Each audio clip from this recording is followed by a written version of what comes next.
аттуу улуу кыргыз элим бар. Береке мол, ажайып кооз жерим бар. Бабалардан кылым кезген мурасы, ата мекен сенин ыйык демиң бар.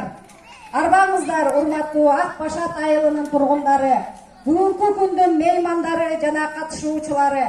Бүгүн бардыгыбыз Кыргыз Республикасынын эгемендүүлүгүнүн 30 жылдыгынын тушунда Ак Башат айылында Ак Башат айыл өкмөтүнүн жана ооган ардагерлеринин демилгеси менен орнотулган улуу ата мекендик согуштун жана ооган согушунун катышуучуларына арналган эскерүү постаментинин ачылышына чогулуп отурабыз.